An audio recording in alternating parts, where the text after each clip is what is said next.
आज का ये जो लेक्चर है हमारा, हम टेलीस्कोप एनसीईआरटी से रीड करना स्टार्ट कर रहे हैं, 12th क्लास की एनसीईआरटी बुक से। पिछले लेक्चर में आपने टेलीस्कोप की बेसिक बेसिक बातें, मेन बात है रे डायग्राम। क्या रे डायग्राम बनाना आ गया समझ? टेलीस्कोप का रे डायग्राम, एक एक एक पाथ फिक्स है टेलीस्कोप में। माइक्रोस्कोप में हमें यूओ निकालना पड़ता था, माइक्रोस्कोप में यूओ निकालना पड़ता था कि ऑब्जेक्ट कितनी दूर रखा। टेलीस्कोप में ऑब्जेक्ट हमेशा कहां रहता है? इन्फिनिटी पे। समझ गए हो? एक चीज फिक्स है कि टेलीस्कोप में ऑब्जेक्ट हमेशा बैठा रहेगा इन्फिनिटी पे, तो हमें वो दिक्कत ही नहीं है कि भाई वो कहां रखा है कहां नहीं। तो उसकी जो इमेज बनेगी वो फोकस पे ही बनेगी, फोकस पे ही बनेगी, ऊपर पॉइंट के नीचे बन जाएगी। रे डायग्राम क्लियर है ना? ये चीजें जो पढ़ाई गई हैं आपको पीछे, ठीक है? तो सुनो, टेलीस्कोप स्टार्ट करते हैं इस बुक से। The telescope is used to provide angular magnification of distant object. Linear magnification काम ही नहीं है टेलीस्कोप का। एक बात बताओ, आप टेलीस्कोप से मून को देख रहे हो, क्या मून छोटा है? आप टेलीस्कोप से मून को देख रहे हो, क्या मून छोटा होता है क्या साइज में? अरे मून तो बहुत बड़ा है, मून तो बहुत ही बड़ा है, धरती से तो छोटा है लेकिन वैसे बहुत बड़ा है। तो हम उसको लीनियरली मैग्नीफाई नहीं करते, उसने जो हमारी आंख पे एंगल बना रखा है वो कम है, उस एंगल को हम मैग्नीफाई करते हैं। यानी कि मून पे आप टेलीस्कोप से आप एंगुलर मैग्निफिकेशन करवा रहे होते हैं। पहली लाइन ये लिखता है, the telescope is used to provide angular magnification of distant objects, दूर वाले ऑब्जेक्ट्स के। फिगर 9.32। चलो फिगर पे अभी चलेंगे, कोई बात नहीं, पढ़ा भी रखा आपको पिछले लेक्चर में। It also has an objective and eyepiece. बिल्कुल सेम माइक्रोस्कोप की तरह इसमें भी ऑब्जेक्टिव और आईपीस है, but here the objective has large focal length and a much large aperture than the eyepiece. ये बात बिल्कुल रिवर्स होगी कि नहीं बताओ? उल्टी होगी ये बात बिल्कुल। टेलीस्कोप में, सॉरी माइक्रोस्कोप में दोनों फोकल लेंथ छोटी थी, ये भी याद रखना। माइक्रोस्कोप में दोनों फोकल लेंथ छोटी थी, कंपैरेटिवली ऑब्जेक्टिव की ज्यादा कम थी, आईपीस उससे थोड़ी बड़ी थी, थोड़ी सी बड़ी थी।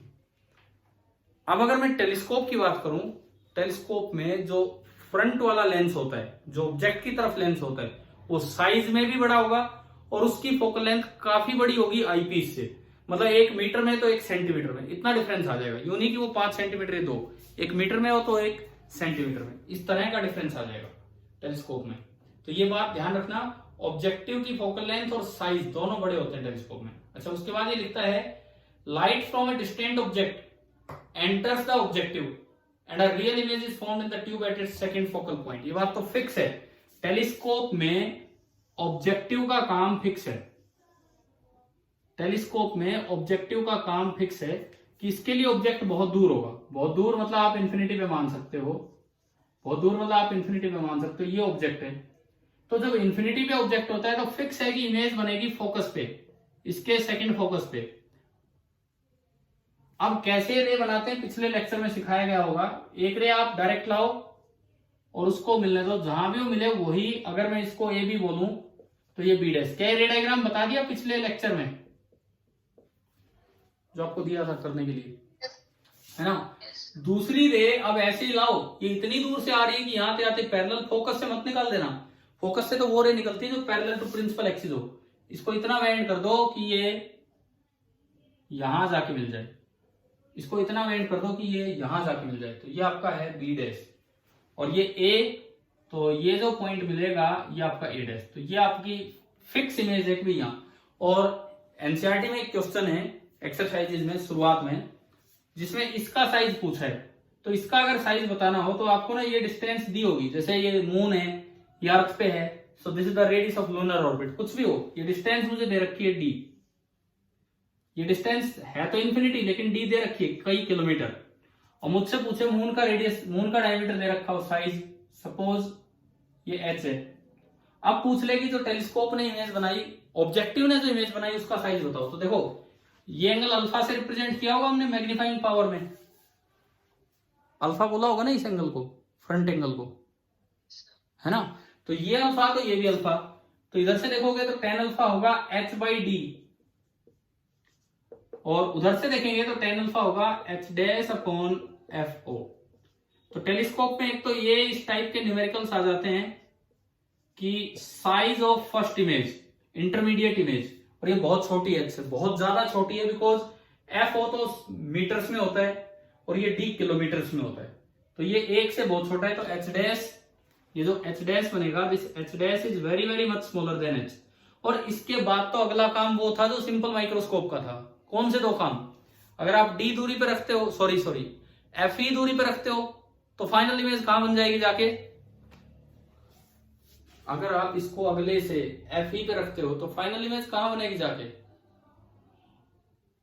इंफिनिटी पे। और उस केस को हम क्या नाम दिया करते थे? नॉर्मल एडजस्टमेंट, है ना। और दूसरा extreme case D F E upon D plus f ई पे रखते हो, इस दूरी पे रखोगे तो फाइनल इमेज कहां बनेगी जाके? नियर पॉइंट पे। और उन दोनों केसेस में आपकी मैग्नीफाइंग पावर अलग से निकलवा रखी है, और इसमें कोई दो का प्रोडक्ट नहीं करना होता। आपको ध्यान होगा बीटा अपॉन अल्फा किया हुआ है ना। तो वो चीजें पिछले लेक्चर से आप याद रखना। अभी चलो आगे बढ़ते हैं इसमें। ये लिखता है the eyepiece magnifies this image, light from a distant object enters the objective and a real image is formed producing a final image. ठीक है, इन्वर्टेड इमेज बनी, रियल और inverted. The eyepiece magnifies this image produces a final inverted image. अब eyepiece इसको और magnify कर देगा, ये आईपीस है तो ये इसको और ज्यादा मैग्नीफाई कर देगा इधर इस तरह से बना के। ठीक है, the magnifying power m is the ratio of angle beta subtended at the eye by the final image to the angle alpha जो उसने लेंस आई पे बनाया होगा। इस एंगल को तो हमने नाम दिया था बीटा, कहीं भी बने इमेज। और इस ऑब्जेक्ट ने नेक्ड आई पे जो एंगल बनाया, मतलब बिना इंस्ट्रूमेंट के, बिना टेलीस्कोप के आई लिया आपने, ये ली।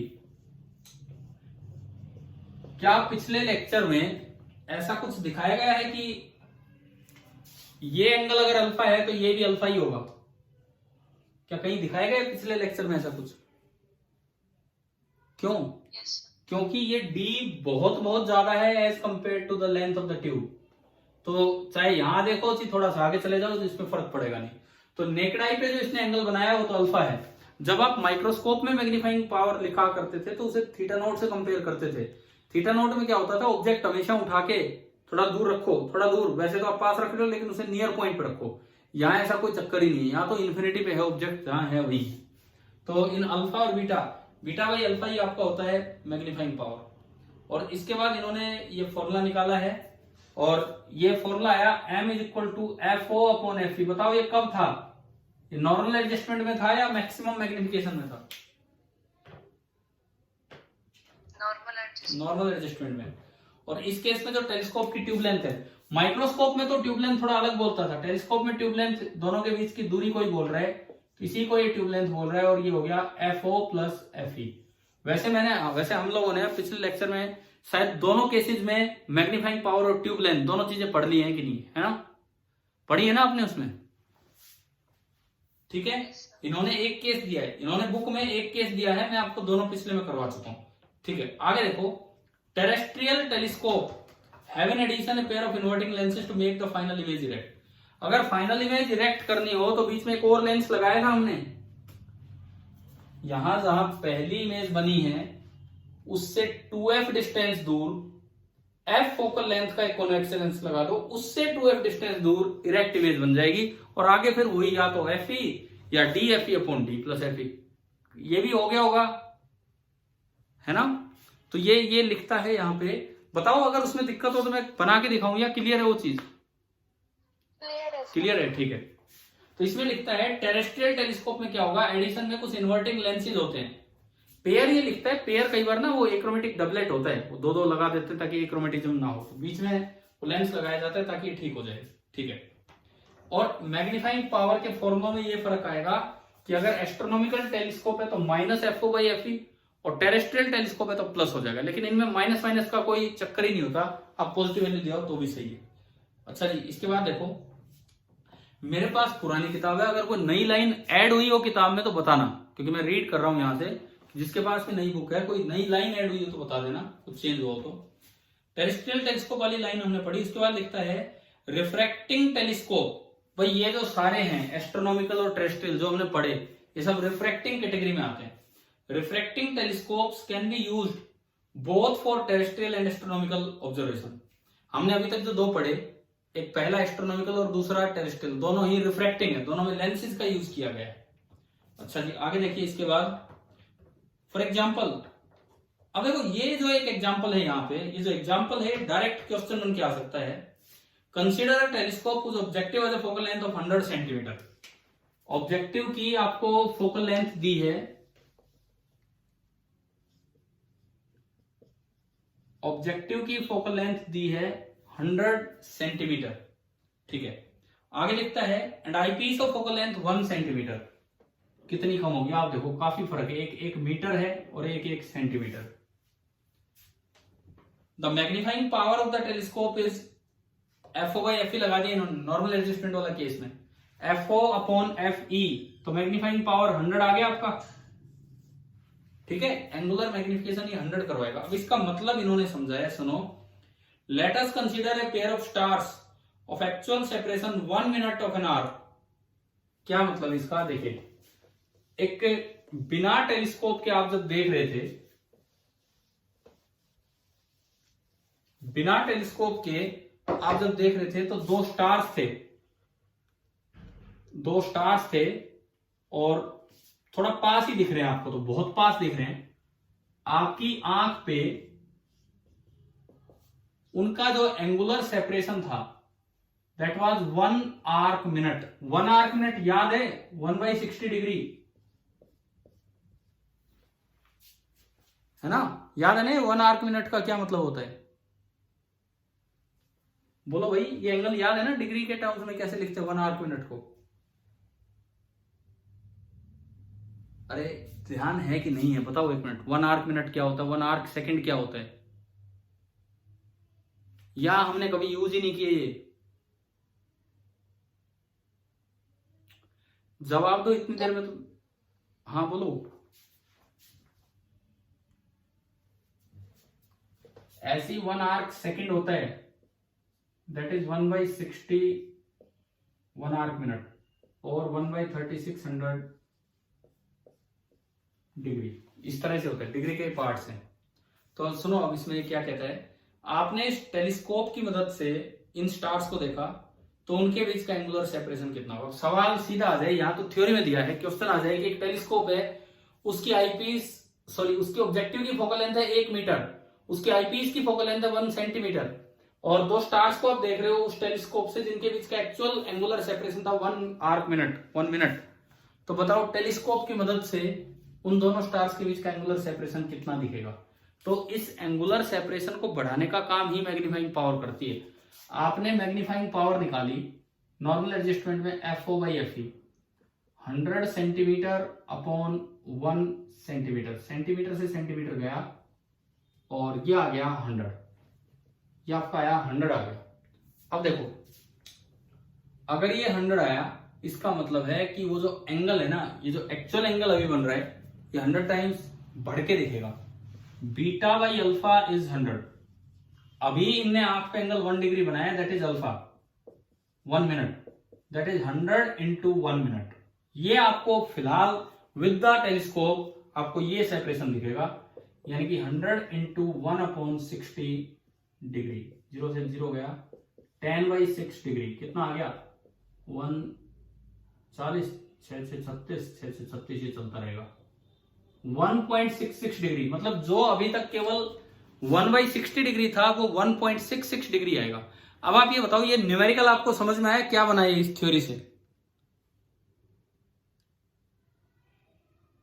हाँ जी बच्चों, ठीक है ना, ये मतलब होता है इसका। और ये ऐसे बड़े चांसेस होते हैं कि क्योंकि बच्चों को बोला जाता है एनसीईआरटी करो, वो थ्योरी पढ़ने की बजाय वो उसका सोल्ड एग्जांपल एक्सरसाइज कर जाते हैं, तो ये क्वेश्चन तब भी रह गया उनका, ये तो यहाँ थ्योरी पार्ट में दिया था। अच्छा उसके बाद अब बड़ी अच्छी अच्छी थ्योरेटिकल बातें आनी है और उनमें ही रिफ्लेक्टिंग टाइप टेलीस्कोप भी आएगा, वो काम हम स्टार्ट करते हैं। नेक्स्ट लाइन क्या है बताओगे? आपकी बुक में क्या है अगली लाइन, ये 1.67 डिग्री के बाद? ठीक है, सुनो ये लिखता है the main considerations with an astronomical telescope. एक जो एस्ट्रोनॉमिकल टेलीस्कोप है उसके साथ एक बड़ा मेन डिफरेंस, मतलब मेन जो पॉइंट जो हम ध्यान रखते हैं, are its light gathering power and its resolution और रिजोल्विंग पावर। एक तो लाइट गैदरिंग पावर बड़ी इंपॉर्टेंट है टेलीस्कोप के लिए, क्योंकि ऑब्जेक्ट इंफिनिटी पे बैठा है, इतनी दूर ऑब्जेक्ट बैठा है तो बड़ा फेंट ऑब्जेक्ट हो जाता है हमारे लिए, बड़ा फेंट, बहुत कम लाइट यहां तक आएगी। तो टेलीस्कोप ज्यादा से ज्यादा लाइट को गैदर कर पाए, उससे आने वाली लाइट को गैदर कर पाए, इसलिए वो बहुत जरूरी है।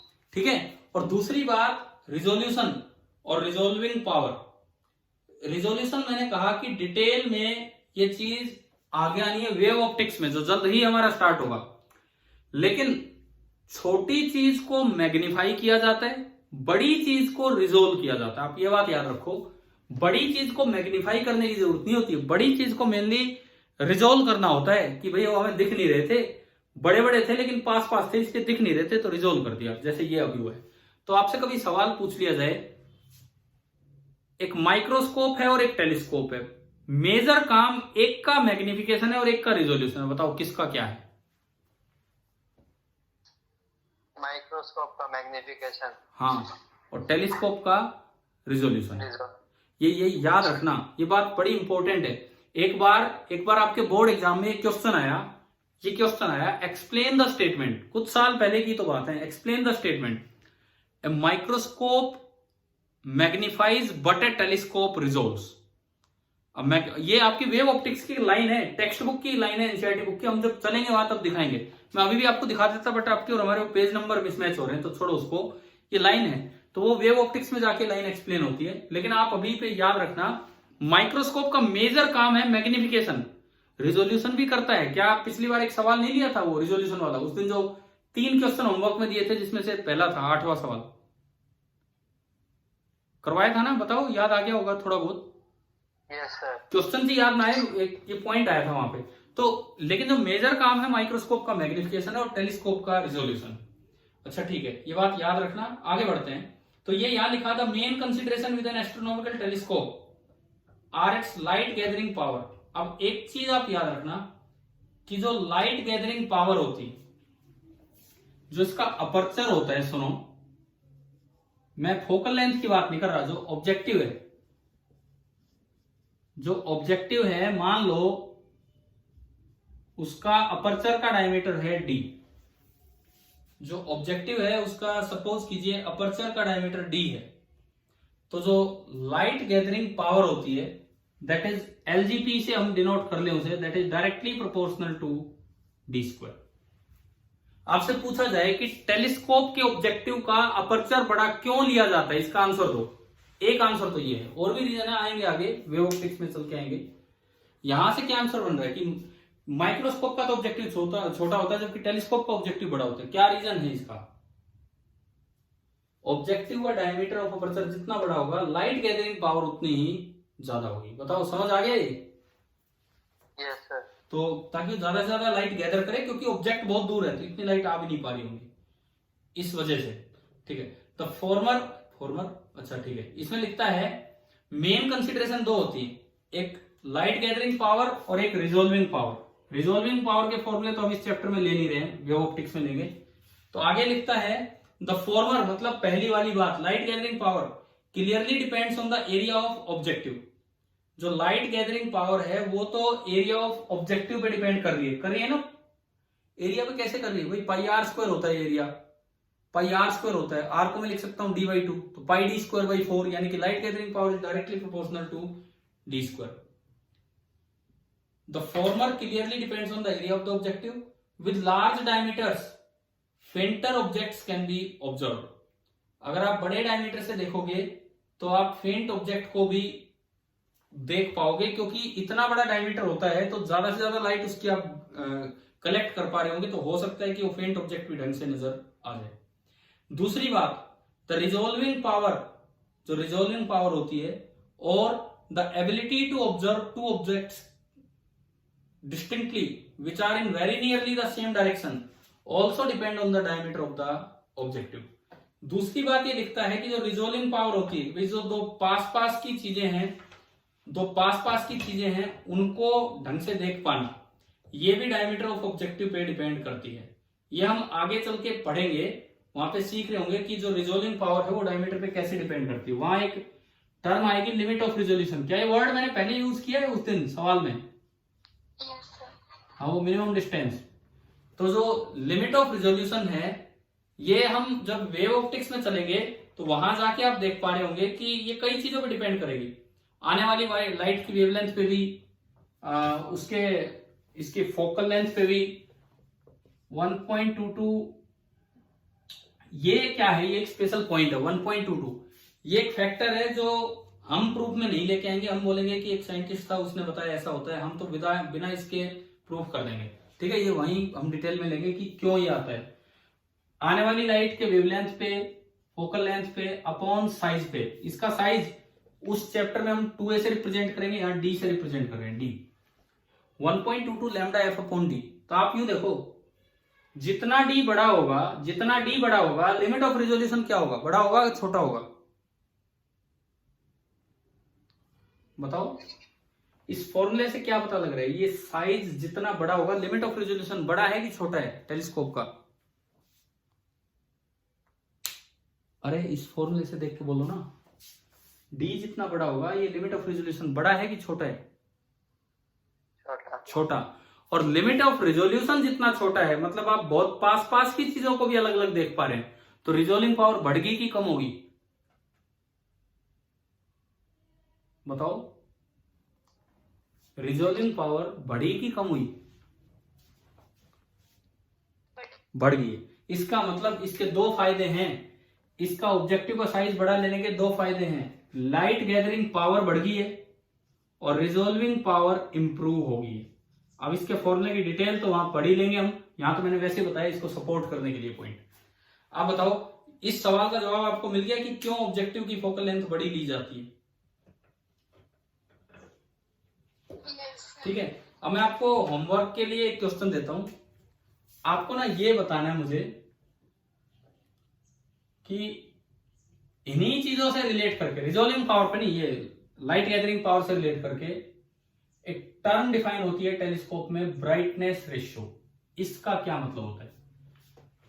अगर कभी किसी टेलीस्कोप का ब्राइटनेस रेशियो पूछा जाए, ये वर्ड यूज किया जाए, तो इसका क्या मतलब है ये आप बताएंगे नेक्स्ट टाइम, ठीक है। मैं आगे बढ़ता हूं अभी, ताकि ध्यान रहे यार आपके कि क्या काम दिया है क्या नहीं, जरूर बताएं, ठीक है। चले हम आगे बढ़े, यस सर। ठीक है। देखो अब अगली line, so the desirable aim in optical telescope is to make them with objective of larger diameter. तो हमें पता लग ही गया कि क्यों डायमीटर बढ़ा लिया जाता है, दो कारण हमारे सामने हैं। The largest lens objective in use has a diameter of 40 inch. ये है ना ये लाइन आपकी बुक में, या कुछ और बढ़ के आ गया? अब भाई हो सकता है नई बुक बाद में छपी हो, कुछ और भी बढ़ के आ गया हो, लेकिन चलो यही है तो यही हम याद रखें या ध्यान दें कि जो बड़े से बड़ा जो ऑब्जेक्टिव का डायमीटर, फोकल लेंथ नहीं है, ये ध्यान रखना, फोकल लेंथ एक अलग चीज है, ये अपर्चर का साइज है। तो बड़े से बड़ा जो अपर्चर बनाया गया है वो 1.202 मीटर का बनाया गया है, 40 इंच का। It is at Yerkes observatory in Wisconsin USA. America में ऑब्जर्वेटरी लैब को ही बोल देते हैं जहां से टेलीस्कोप से आप अंतरिक्ष की चीजों को ऑब्जर्व करते हो। तो यूएसए में सबसे बड़ी ये बनाया गया है, सबसे बड़ा साइज। आगे देखो, such big lenses tend to be very heavy. अब पता है ये लाइन आपको क्या दे रहा है, ये लाइन आपको क्या दे रहा है, सीधा सवाल आ जाए आपके पेपर में, बोर्ड एग्जाम में आ जाए, what are the disadvantages of refracting type telescope. अपने कॉपी में यहां पे ना, कॉपी में क्वेश्चन बना के लिखो ताकि उसका ये आंसर मिले आपको। पॉइंट्स लिखेंगे फिर हमने कॉपी में। What are the disadvantages of refracting type telescope. एक रिफ्रैक्टिंग टाइप टेलीस्कोप के डिसएडवांटेज आपको बताने हैं कि क्या होंगे। लिख लिया, सवाल लिखा आपने? अब सुनो, अब देखो इन लाइनों में डिसएडवांटेज स्टार्ट हो गए। पहली बात, such big lenses tend to be very heavy. पहला पॉइंट, बिग लेंसेज आर, क्योंकि रिफ्रैक्टिंग में मिरर तो हो नहीं सकता, लेंस ही लेना है, तो सबसे पहला पॉइंट, अब 1.02 मीटर इतने साइज के अपर्चर के लेंस होंगे, तो पहला पॉइंट ये हो गया कि big lenses are very heavy, ठीक है। दूसरा पॉइंट, हम पॉइंट बढ़ा रहे हैं नहीं तो इसी से ये बात निकल के आ रही है, डिफिकल्ट टू मेक। हाँ सुनो ये क्या लिखता है, पहले समझो इसको, difficult to make and support by their edges. इस लाइन को समझो, डिफिकल्ट टू मेक, पहली बात तो यार इतना बड़ा लेंस बनाना ही मुश्किल है, बन जाए ढंग से, मतलब जितनी फोकल लेंथ का आप चाहते हो उतनी फोकल लेंथ का बन जाए, ये मुश्किल है। दूसरा, सपोर्ट बाय एजेस का क्या मतलब है? अगर मिरर होता सपोज, तो मिरर की तो बैक साइड पॉलिश्ड होती है, पता है आप सभी को, है ना? मिरर की तो बैक साइड पॉलिश्ड होती है, तो उसको सपोर्ट देने के लिए तो मैं पीछे कुछ भी लगा दूं, पूरे को, कितना ही बड़ा मिरर हो, मैं पूरे को कवर कर दूं और सपोर्ट लगा दूं, क्या लेंस को मैं पीछे से कवर कर सकता हूं क्या सपोर्ट देने के लिए? उसमें तो रेज आगे जानी है, तो उसको तो वही बाहर से पकड़ना होगा।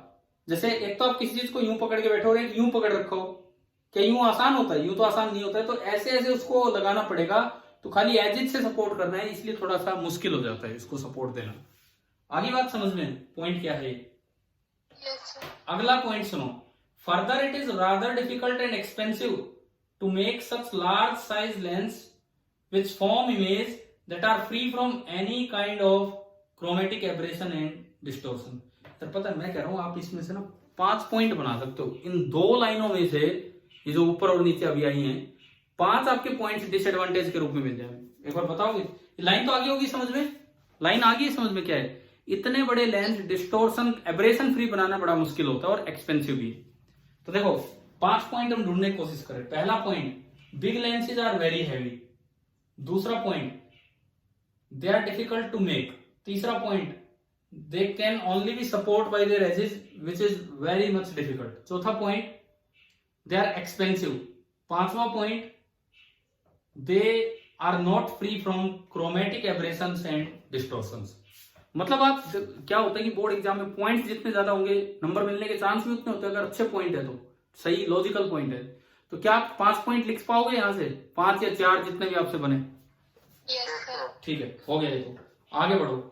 इसके बाद क्या, ये मैं इसलिए पढ़ा रहा हूं यार, टेलीस्कोप पढ़ गए, एक दिन में रे डायग्राम सीख गए, 2-3 न्यूमेरिकल कर दिए, ये बोर्ड के सवाल तो नहीं होंगे फिर। ये जो क्वेश्चन आएंगे वहां 5 नंबर के क्वेश्चन में, इनमें तो अटक के बैठ जाएंगे फिर हम, क्योंकि एक दो तो ऐसे पार्ट आते ही हैं। आगे सुनो अब, फॉर दीज रीजंस, इन कारणों से modern telescope use A concave mirror rather than a lens for objective.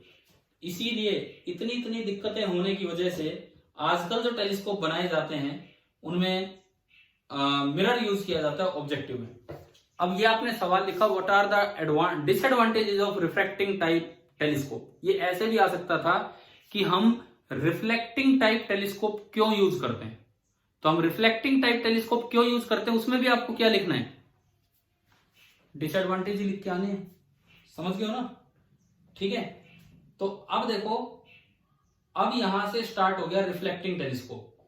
Telescope with mirror objective are called reflecting telescope. अब मैं आपको एक रिफ्लेक्टिंग टेलीस्कोप बना के दिखाता हूं कि भाई कैसा होता है रिफ्लेक्टिंग टेलीस्कोप, वो देखिए आप। हाँ जी, अगला चैप्टर कब शुरू करोगे? ये पूरा होने के बाद। कब होएगा सर ये पूरा? लास्ट टॉपिक चल रहा है, लास्ट, तो कल का दिन तो और लगेगा ही लगेगा इसमें आराम से। उसके बाद वेव ऑप्टिक स्टार्ट होगा। सर, हाँ जी बोलो। सर आपने बोला रिफ्लेक्टिंग टेलीस्कोप, तो सर ये तो इसकी जो पहले डिसएडवांटेज थी वो तो इसके एडवांटेज हो जाएंगे ना? हाँ, मतलब फिर उसमें थोड़ा कंपैरिजन करके देना पड़ेगा ना भाई, वहां पे तो लेंस हैवी होते हैं, यहाँ तो मिरर से काम चल गया, थोड़ा सा ये ऐड करके आप लिख सकते हो, है ना, इस तरह से। चलो देखो, अभी सुनो, अभी जो हम कर रहे हैं दैट इज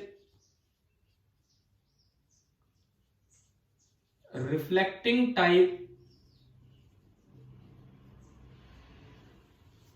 टेलीस्कोप। ये काम हम लेके चल रहे हैं, रिफ्लेक्टिंग टाइप टेलीस्कोप। इसमें क्या किया जाता है, सुनो, जो ऑब्जेक्टिव है वो लेंस की बजाय एक मिरर लिया जाएगा। ये क्या होता है सुनिए, एक इस तरह का है और ऑब्जेक्टिव के रूप में एक मिरर ले लिया जाएगा।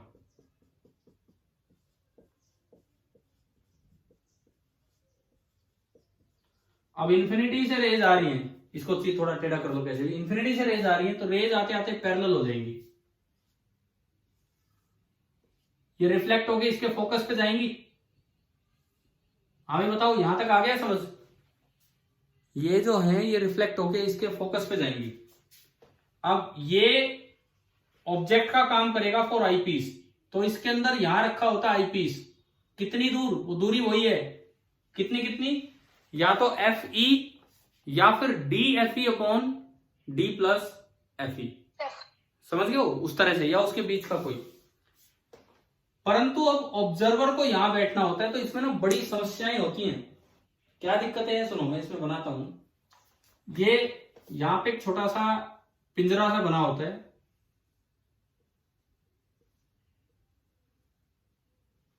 वीवर केज, ये वीवर केज है। ये बेचारा इसमें फंसा पड़ा है, जगह ही नहीं है इसमें। अब यही तो दिक्कत आती है इसमें, क्योंकि इसको बड़ा कर नहीं सकते। अगर इसको बड़ा कर दें तो क्या फिर रेज आने की जगह बचेगी? हाँ, तो हम चाहते हैं कि ज्यादा से ज्यादा रेज आए, लाइट गैदर ज्यादा हो। एलजीपी बढ़ाने के लिए इसको छोटा किया जाता है, तो इसमें बड़ी समस्या ये आती है। लेकिन अच्छी बात ये कि जो बड़ा लेंस था ऑब्जेक्टिव, इसमें तो दिक्कत ही नहीं है, तो छोटा लेंस है, सेंटीमीटर्स में चलता है। जो बड़ा लेंस है ऑब्जेक्टिव, उसकी जगह मिरर आ गया और ये इस तरह से काम चल गया। अभी बताओ कि आपको ये समझ आया कि नहीं आया? और जो इसकी फोकल लेंथ होगी ऑब्जेक्टिव की, वो आपको लिखनी आती है रेडियस का आधा। मिरर की तो फोकल लेंथ लिखनी आती है ना आपको, हाफ ऑफ रेडियस। ठीक है, मिरर की जो फोकल लेंथ है that is the half of radius. चलिए पढ़ते हैं रिफ्लेक्टिंग टाइप। इसका फिगर नहीं है आपके बुक में। बुक में क्या है, डायग्राम दिख रहा है आपके बुक में? ये वाला डायग्राम, केज वाला नहीं है ना? तो सुनो, अब ये पढ़ते हैं यहां से। Telescopes with mirror objective are called reflecting telescope. पूछ लिया जाए रिफ्लेक्टिंग टेलीस्कोप क्या होता है, जिसमें ऑब्जेक्टिव मिरर हो, वो होता है रिफ्लेक्टिंग टेलीस्कोप। उसके बाद दे हैव सेवरल एडवांटेज। तो भाई यहां स्टार्ट हो गया है advantages of reflecting type telescope. अभी एक बच्चे ने पूछा था कि पिछले की जो डिसएडवांटेज है वो क्या इसकी एडवांटेज है, तो आपको कंपेयर करके देना चाहिए, तो वो शायद कंपैरिजन हो। पढ़ते हैं यहां से इसकी एडवांटेज। तो आप अगली हेडिंग अपनी कॉपी में डाल सकते हो, एडवांटेजेस ऑफ रिफ्लेक्टिंग टेलीस्कोप।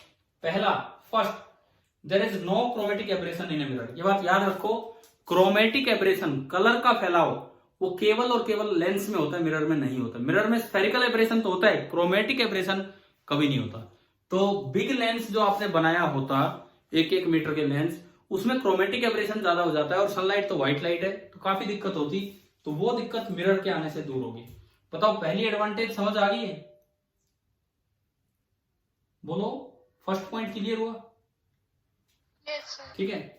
दूसरा पॉइंट, मिरर में स्फेरिकल एब्रेशन को भी कंट्रोल किया जा सकता है। आप शेप को स्फेरिकल की बजाय पैराबोलिक कर दो, इस शेप को स्फेरिकल की बजाय पैराबोलिक कर दो, तो वो जो स्फेरिकल एब्रेशन वाली बात थी कि सारी रेज एक जगह आके फोकस नहीं हो रही और ब्लड इमेज है, वो भी गायब हो जाती है। मिरर लेने के 2 फायदे आ गए समझ में? एक तो क्रोमेटिक एब्रेशन नहीं है, दूसरा पैराबोलिक शेप लेने से स्फेरिकल एब्रेशन भी गायब हो गया है। तीसरा फायदा, mechanical support is much less of a problem since a mirror weighs much less than a lens of equivalent optical quality and can be supported over its entire back surface, not just over its rim। ये देखो भाई, ये पूरा point शायद मुझे लगता है line to line आपको समझ में आ गया हो। मैकेनिकल सपोर्ट मिरर के लिए कोई प्रॉब्लम ही नहीं है, क्योंकि उसको खाली रिम पे सपोर्ट नहीं देना होता, उसको एंटायर बैक पे आप सपोर्ट दे सकते हो, तो आराम से रुका रह सकता है। बताइए, समझ आ गया ये वाला पॉइंट? तो आपको 3 पॉइंट ये मिल गए, advantages of reflecting type telescope. 3 point. पहला, लेंस नहीं है, मिरर है, इसलिए कोई क्रोमेटिक एब्रेशन नहीं।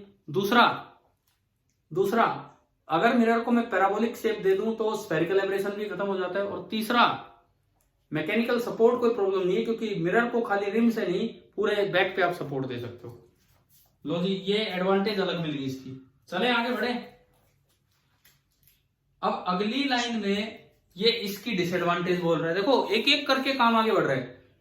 पहले ऊपर वाले की डिसएडवांटेज आई रिफ्लेक्टिंग टाइप की, 3-4-5, फिर रिफ्लेक्टिंग टाइप आया, फिर इसकी एडवांटेज आई 3। अब आती है इसकी भी डिसएडवांटेज। ये इसका हाल दिख रहा है आपको बेचारे का? क्या ये व्यूअर जो भी है यहाँ पे, क्या ये ढंग से देख पा रहे हैं आराम से? ऑब्जर्वर जो है नहीं देख पा रहे। तो पढ़ते हैं इसमें। One obvious problem with reflecting telescope is that, जो इससे जाहिर सी समस्या है वो ये है, the objective mirror focuses light inside the telescope tube. भाई ऑब्जेक्टिव मिरर तो लाइट को अंदर ही रखेगा। One must have an eyepiece and the observer right there. Eyepiece भी अंदर और ऑब्जर्वर भी अंदर हो। Obstructing some light depending on the size of observer cage. मैंने जिसको व्यूअर केज लिखा है उसको एक बुक ऑब्जर्वर केज लिख रही, बात तो एक ही है। एक पहली दिक्कत, ऑब्जर्वर केज का जो भी साइज होगा आने वाली लाइट को कुछ तो कम करेगा, यानी कि एलजीपी कम हो गया। लाइट गैदरिंग पावर किसका ज्यादा होता है बताओ, रिफ्रैक्टिंग टाइप टेलीस्कोप का कि रिफ्लेक्टिंग टाइप का? एलजीपी किसकी ज्यादा होती है? रिफ्रैक्टिंग की, क्योंकि रिफ्लेक्टिंग में तो बीच में ये केज आ गया है, रिफ्लेक्टिंग में तो बीच में केज आ गया, तो इस वजह से नहीं देख पाएगा। अच्छा उसके बाद सुनो, एक प्रॉब्लम आ गई, समझ में आ गई, लिख रहे हो ना ये, डिसएडवांटेज ऑफ रिफ्लेक्टिंग टेलीस्कोप, ठीक है। दूसरी बात, this is what is done, ना और क्या है, one must have an eyepiece and objective right there obstructing some light depending on the size of observer case. This is what is done in the very large 200 inch diameter Mount Palomar telescope, California. ठीक है, the viewer sits in near the focal point of the mirror in a small cage. भाई दूसरी समस्या यह है कि viewer को, observer को छोटे केज में बैठना होता है जो इसके फोकस के आसपास होता है, मिरर के फोकस से थोड़ा सा आगे यहां होगा। चलो दो समस्याएं, आपको दो डिसएडवांटेज नजर आ गई है रिफ्लेक्टिंग टाइप टेलीस्कोप की। पहला कि एलजीपी कम होगी, लाइट कम गैदर कर पा रहा है, ये ऑब्स्ट्रक्ट कर रहा है। दूसरा, जो व्यूअर है, ऑब्जर्वर है, वो ढंग से नहीं बैठ पा रहा है, वो परेशान है। चलिए आगे बढ़ते हैं। Another solution to the problem, देखो जहां समस्या है वहां समाधान भी है। पहले रिफ्रैक्टिंग की समस्या आई तो समाधान आया ये, अब एक और समस्या आई तो इसका भी समाधान है, और इसका समाधान आपकी बुक में डायग्राम बना के दे रखा है। Another solution to this problem is to deflect the light being focused by another mirror. One such arrangement using a convex secondary mirror to focus the incident light which now passes through a hole in the objective primary is shown in the figure. This is known as Cassegrain telescope. ये भी एक बड़ा famous question है, कैसेग्रेन telescope वाला भी एक बड़ा famous question है, ध्यान से पढ़ना है, बोर्ड के लिए भी और वैसे भी। कैसेग्रेन तो इसके इन्वेंटर का नाम है जिसने ये बनाया था। आपको डायग्राम बनाने आने चाहिए। रिफ्लेक्टिंग टाइप आए, रिफ्लेक्टिंग टाइप अगर आए तो उसका डायग्राम तो ये है, लेकिन अगर कैसेग्रेन आए, कैसेग्रेन टेलीस्कोप, तो उसमें ना इस ऑब्जर्वर को बाहर करने के लिए ऑब्जेक्टिव मिरर के साथ एक सेकेंडरी मिरर लिया जाता है। यहां इसकी पॉलिशिंग इधर करना, कॉन्वेक्स मिरर है। अब क्या होगा, रेज आएंगी यहां टकराएंगी, रे आएंगी यहां टकराएंगी, और इसको बीच से ना कट कर दिया जाता है ऑब्जेक्टिव मिरर को। अब ये रे रिफ्लेक्ट होके बाहर गई, और बाहर का वही काम है। इसके बाहर कौन सा लेंस रखा होगा, आईपीस है ना, जो ऑब्जेक्टिव के बाद वाला था आईपीस। और यहां फिर से अब आप आराम से, अब तो यार कोई समस्या ही नहीं है ऑब्जर्वर को, कितना ही बड़ा ऑब्जर्वर आराम से खड़ा हो सकता है और देख सकता है कि क्या है क्या नहीं। तो ये समस्या कैसेग्रेन ने कैसे दूर की, नाम आपको बुक में दिख ही रहा होगा, कैसेग्रेन टेलीस्कोप का ये डायग्राम है। ये डायग्राम भी आपकी किताब में दिखाया गया है, बनाया गया है, कैसेग्रेन टेलीस्कोप। बताओ क्या ये समझ आ गया? देखो लाइन से चले हम, लाइन टू लाइन पढ़ने का फायदा ये हुआ कि आपको छोटे छोटे क्वेश्चंस के जवाब मिल गए फॉर बोर्ड एग्जाम, नहीं तो हम फिर वहां एक एक पॉइंट लिख के आते। पहला रिफ्रैक्टिंग टाइप के डिसएडवांटेज, दूसरा रिफ्लेक्टिंग टाइप के एडवांटेज, तीसरा, उसमें एडवांटेज 3 लिखे थे, तीसरा रिफ्लेक्टिंग टाइप के डिसएडवांटेज, उसमें 2 डिसएडवांटेज लिखे थे, और फिर उसका भी सॉल्यूशन कैसेग्रेन टेलीस्कोप। अगर बोर्ड एग्जाम में रिफ्लेक्टिंग आए ना तो आप दोनों दिखा के आओ। रिफ्लेक्टिंग नाम आए पहले तो विदाउट कैसेग्रेन और फिर ये विद कैसेग्रेन वाला, ये क्या है क्या नहीं, दोनों दिखा के आओ वहां पे। लास्ट में लिखता है the largest telescope in India is in Kavalur Tamil Nadu, 2.34 metre diameter reflecting telescope. ये रिफ्लेक्टिंग है, कैसेग्रेन बना रखा है। ये सब इंडियन इंस्टीट्यूट ऑफ एस्ट्रोफिजिक्स ने, बेंगलोर वाले ने बनाया था। Largest reflecting telescope in the world, और यूएसए में ये 10 मीटर का। शायद इन लाइनों के साथ आपका भी ये चैप्टर फिनिश हो गया होगा आपकी बुक से। हाँ जी बोलो, समझ आया? अब देखो टेलीस्कोप में इतना ही था, माइक्रोस्कोप में दिन लगाए, टाइम लगाए। अब सुनो एक्सरसाइजेज में, सुनो टेलीस्कोप में कहां कहां क्वेश्चंस है। एक तो अपनी बुक में देखो 14th क्वेश्चन, मैं अभी नहीं करवा रहा, मैं आपको बता रहा हूं। क्या 14th क्वेश्चन टेलीस्कोप पे है क्या आपकी बुक में एक्सरसाइजेज में?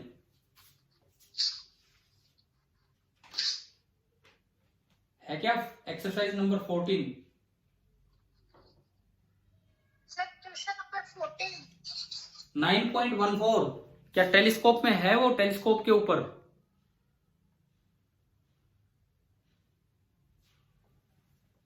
Yes sir. मिल गया। तो आपको इस क्लास के बाद एक तो क्वेश्चन नंबर 9.14 एनसीईआरटी का ट्राई करना है। अब थोड़ा आगे चलो, माइक्रोस्कोप वाले जो हमने क्वेश्चंस किए थे उसके बाद चलो आप देखो, बिल्कुल लास्ट सवाल, बिल्कुल लास्ट क्वेश्चन क्या मैं पूरा डिस्कस करवा चुका रिफ्रैक्शन में? Yes sir. उससे पिछला रिफ्लेक्शन में वो थीटा टू थीटा पीएमटी में आ भी चुका है, रिफ्लेक्शन वाला है ना। थर्ड लास्ट क्वेश्चन कैसेग्रेन टेलीस्कोप पे है। Yes sir. ये लाइन से 3 सवाल है यहाँ। अब आप नई बुक में क्वेश्चन नंबर बोल दो, लाइन से 3 सवाल है, आखिर के 2 छोड़ के। 9.28, 9.29 और 9.30। आपका होमवर्क ये है, एक तो ये इस क्लास के बाद ये 5 सवाल।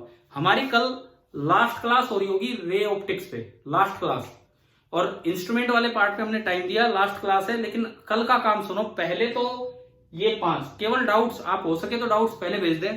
अब आप एक काम कीजिए, एनसीईआरटी तो हो गया है, आप एक बार यार एचसी वर्मा पार्ट फर्स्ट खोलो, एचसी वर्मा पार्ट फर्स्ट। कुछ मैं आपको बताता हूं इसमें, और आप चैप्टर निकालो, चैप्टर 19 ऑप्टिकल इंस्ट्रूमेंट्स नाम से जो चैप्टर है, चैप्टर नंबर 19 जो ऑप्टिकल इंस्ट्रूमेंट्स वाला चैप्टर है वो निकालिए।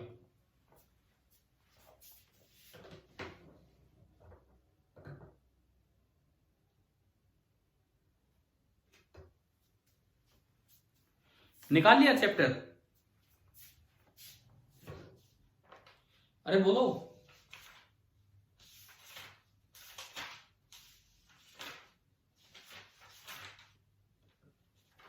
भाई जवाब दो यार, कितनी देर होगी? बुक निकाल ली क्या आपने अच्छी भी?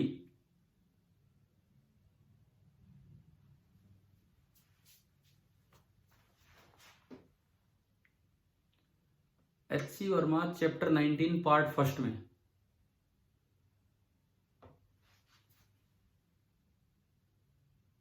क्या बुक लाने गए क्या कहीं?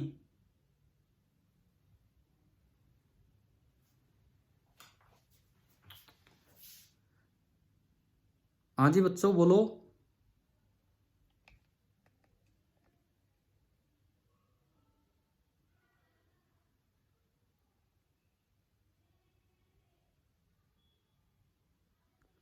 भाई क्या हुआ, कोई जवाब ही नहीं दे रहा है? क्या आपने बुक निकाल ली, खोल लिए चैप्टर 19? निकाल ली सर। तो फिर बोला करो, देखो बहुत देर हो गई है।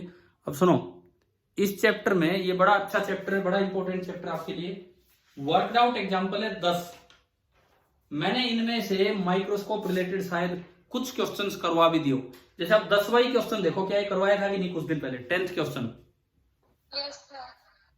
तो आपका होमवर्क है अब आज शाम के लिए, कल की क्लास से पहले, ये 10 तो ये 16 एग्जाम्पल पढ़ने, इस चैप्टर के ऑब्जेक्टिव फर्स्ट करने, ऑब्जेक्टिव सेकंड करने, एक पेज पे आगे सारे ऑब्जेक्टिव फर्स्ट, ऑब्जेक्टिव सेकंड।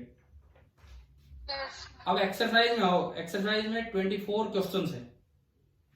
क्या मैंने पहले 10 सवाल करवा दिया आपको लाइन से 1 से 10? 1 से 10 देखो एक बार।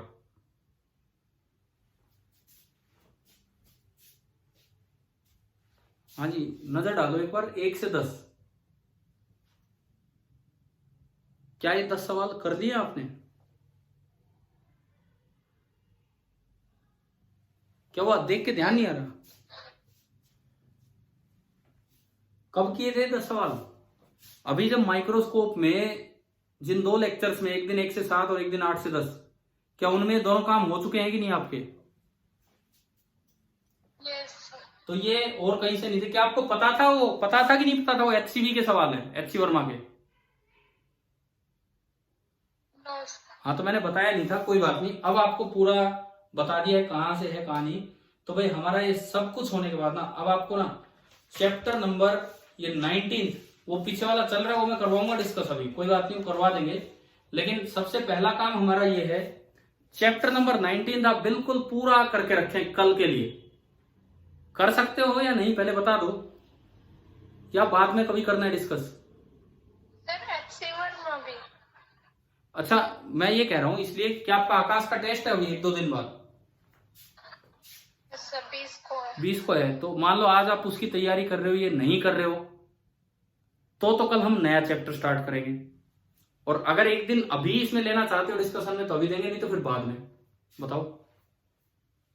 सर इसका डिस्कशन बाद में ले लेना। ठीक है, तो ये आपकी एक क्लास पेंडिंग में है, रे ऑप्टिक्स की ये डिस्कशन क्लास। ठीक है भाई, मैंने आपको ये और दिखा दिया है कि अब आपको HCV का चैप्टर नंबर 19 भी कर लेना है, क्योंकि नहीं तो फिर मैं उस तरह करवाऊंगा उस दिन जैसे 10 सवाल करवाए तब भी तो हर एक बच्चे ने किए, HCV का नाम नहीं लिया तब भी हर एक बच्चे ने किए वो सवाल।